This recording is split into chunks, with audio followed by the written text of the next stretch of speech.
할렐루야. 오늘 하늘나라는 어린이 같은 순전한 마음을 가진 사람들이 누린다 하는 말씀에서 은혜를 받겠습니다. 가족 모임이 많을 텐데 그 가족 모임마다 오늘 천국 가정 주님께서 이루도록 축복해 주시기를 기원합니다. 방송실에서 2번이나 보여줘서 방송실 감사합니다.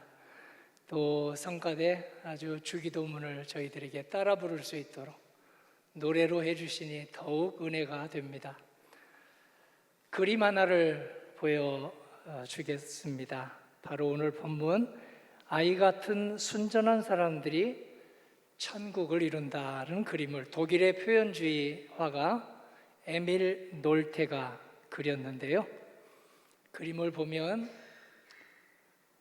우리 하늘색 입은 분이 예수님이고 예수님이 아이들을 기뻐하고 축복하고 계십니다.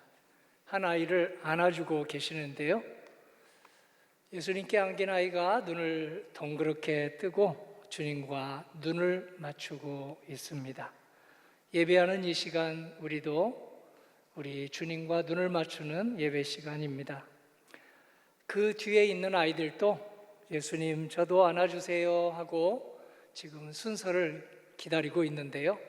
그 옆에 예수님의 제자들이 보이는데 예수님이 아이를 안아주는 모습을 바라보는 그 제자들의 얼굴은 아이들과 달리 어둡습니다. 왜 그럴까요? 예수님이 할 일이 많으신데 여기서 지금 시간을 보내고 계신다 라고 그렇게 생각해서 얼굴이 어두울까요? 성도님과 저의 얼굴은 소년의 얼굴, 3살 때, 4살 때의 표정을 하루에 몇 번이나 지으면서 살아가고 있을까요? 예수님께서는 아이들을 천국의 모습으로 그리고 있습니다. 왜 많은 사람들이 있는데 아이들을, 그것도 여기 성서에서 나오는 아이들은 3살, 4살, 5살 아이들을 지칭하고 있습니다. 유아원, 그리고 유치원에 다니는 아이들을 하늘나라의 모습으로 왜 그리고 계실까요? 여러 가지 장점이 많은데요. 몇 가지만 우리가 돌이켜보면 아이들은 무엇보다 근심 걱정하느라고 밤잠을 설치는 법이 없습니다. 성도님 어젯밤 잘 주무셨습니까? 근심 걱정하느라고 이 생각 저 생각 하느라고 혹시 잠을 설칠 때가 하루 이틀 정도는 있으셨을 것입니다. 아이들은 그러지 않습니다. 그리고 아이들은 누군가를 미워 엄마도 미워 아빠도 미워 하다가도 그 미움을 오래 가지고 가지 않습니다. 그 미움을 잠자리까지 가지고 가지 않습니다. 누구 미워하느라고 원망하느라고 죽이고 싶도록 밉다고 밤잠을 설치는 법이 없습니다. 성도님과 저는 어떨까요? 아이들은 엄마에게 야단을 호되게 맞고 울다가도 금세 언제 그랬느냐는 듯 엄마에게 다시 매달리고 이거저거 해줘 하고 엄마 품에 안깁니다. 우리는 갈등을 빚은 사람하고 지금 그렇게 지내고 있을까요?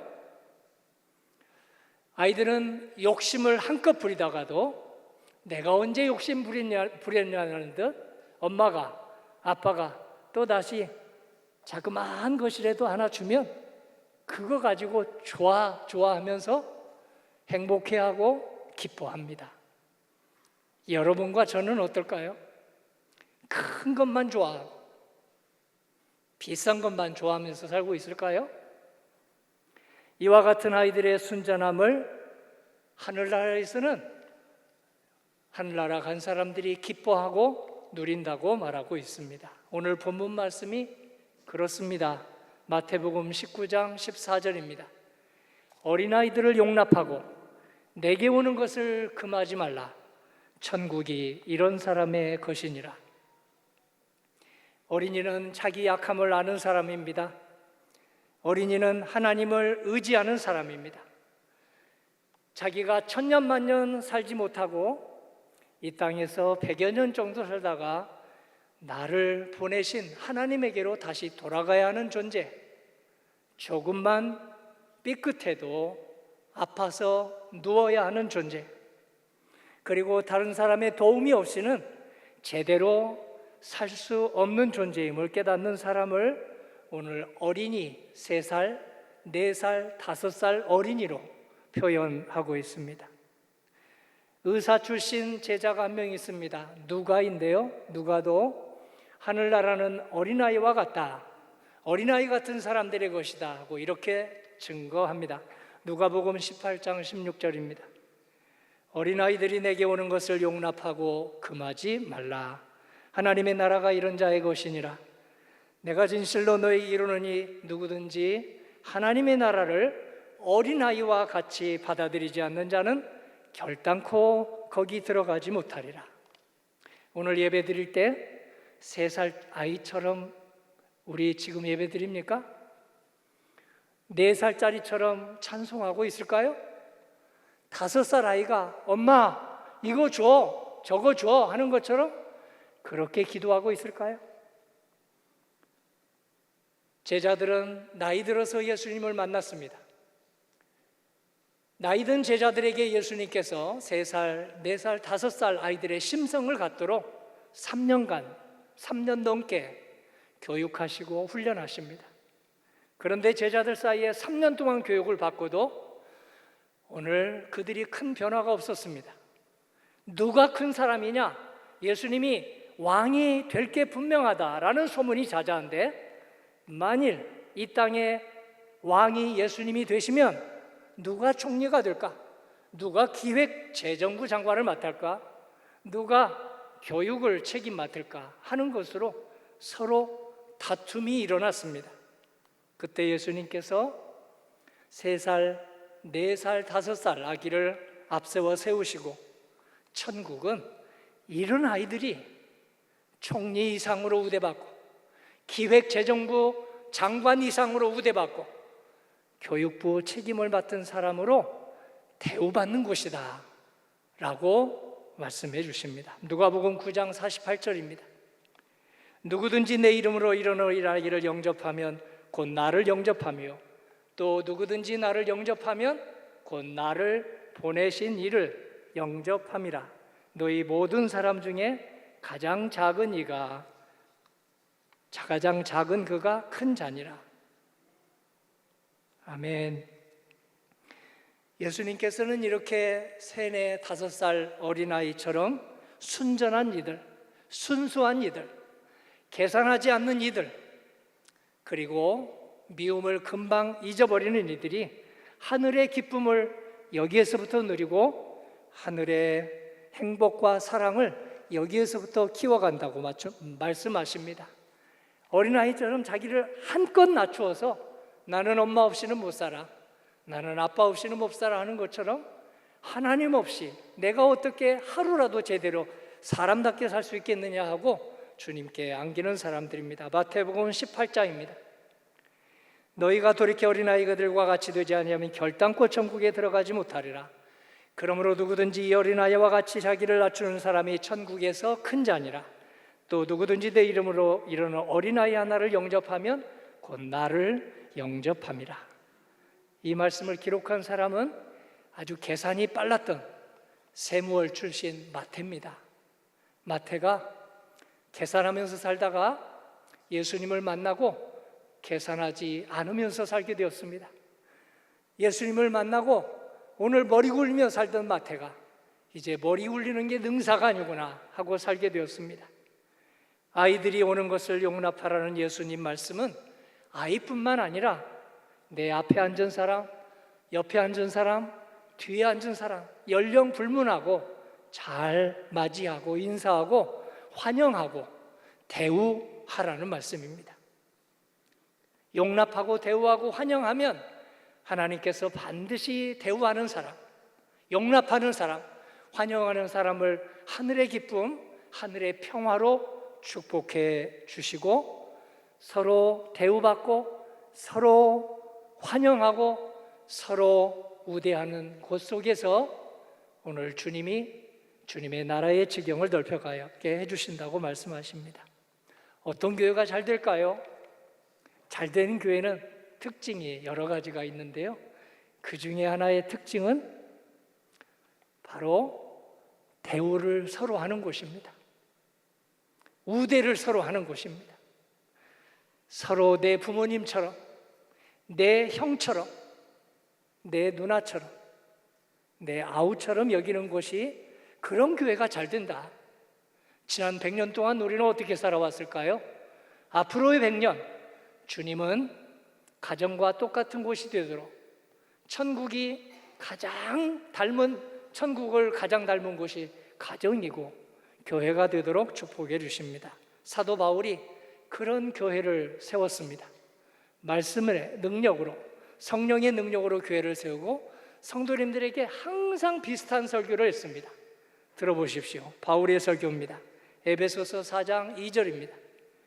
모든 겸손과 온유로 하고 오래 참음으로 사랑 가운데서 서로 용납하고 평안에 매는 줄로 성령이 하나 되게 하신 것을 힘써 지키라. 몸이 하나요 성령도 한 분이시니 이와 같이 너희가 부르심의 한 소망 안에서 부르심을 받았느니라. 성경에서 어린아이는 성도님과 제가 어린아이처럼, 3살짜리 아이처럼 그렇게 하나님을 의지하고 하나님을 믿도록 등장시킵니다.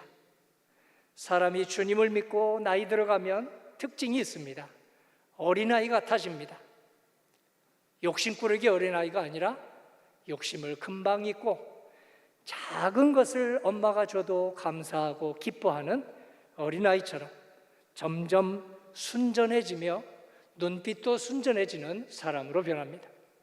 기력은 쇠하고 무릎은 약해지고 시력은 떨어지고 기억력은 자꾸 떨어져도 점점 어린아이 같아져서 순전해지고 그리고 순수해지는 사람이 예수님을 잘 따라온 사람들입니다. 우리 얼굴이 이력서라고 했으니 성도님들의 눈빛과 성도님들의 손길, 햇빛 같은 주님의 말씀으로 얼굴도 씻고, 햇빛 같은 주님의 말씀으로 내 손도 씻고, 햇빛 같은 주님의 말씀으로 내 마음을 씻어서 이 성전문을 나선다면 우리의 눈빛도 3살짜리 어린아이처럼 순전해지지 않겠습니까? 우리의 손길도 4살짜리 아이처럼 아빠, 엄마의 손을 잡고 살아가지 않겠습니까? 5살 아이처럼 우리의 마음도 의지하며 서로 화목한 삶의 관계를 이루지 않겠습니까? 예수님은 우리가 그렇게 모두 나이 들기를 바랍니다. 작은 것이라도 감사합니다 하면서 나누면서 나이 들면 아주 햇빛같이 해맑고, 그리고 아주 얼굴을 볼 때 꼭 3살짜리 소년의 모습, 4살짜리 소녀의 모습이 나타나도록 하나님께서 우리를 축복해 주십니다. 아이들이 오는 것을 내게 용납하라 하는 예수님 말씀은 적극적으로 해석하면 우리 아이들을 잘 키울 것입니다. 아이들이 하나님을 잘 만나도록 적극적으로 데려오라는 뜻입니다. 하나님을 만나도록, 좋은 학교 보내도록 애쓰시는 것처럼, 좋은 학원 보내려고 애쓰시는 것처럼, 맛있는 식당 데려가려고 애쓰시는 것처럼 우리 가장 맛있는 음식을 주시는 예수님께 아이들을 인도하고 데려오고 같이 교회 학교에 데려오는 것을, 오늘 아이들이 내게 오는 것을 용납하라는 말씀으로 그렇게 말씀하십니다. 하나님을 의지하는 삶이 가장 독립적입니다. 하나님을 의지하는 삶이 가장 창의적입니다. 하나님을 의지하는 삶이 독립적이면서 동시에 가장 협동을 잘하고 연대를 잘하는 삶으로 성부, 성자, 성령 한 하나님께서 우리 마음을 그렇게 넓혀 주십니다. 요즘 자식사랑 보험 상품이 인기를 끌고 있다는 말씀 들어보셨죠? 이 자식사랑 보험 상품은 질병, 재해, 교육비만을 위한 게 아니고요, 비위생적인 급식, 유괴당하지 않게 해주세요. 집단 따돌림 당하지 않게 해주세요. 학교 폭력에서 내 아이를 지켜주세요 하고 내는 보험이라고 하네요. 최근에 청주에서 고등학교 학생 한 명을 부모님이 특수반에서 좀 일반 반으로 옮겨달라고 해서 허락을 맡았어요.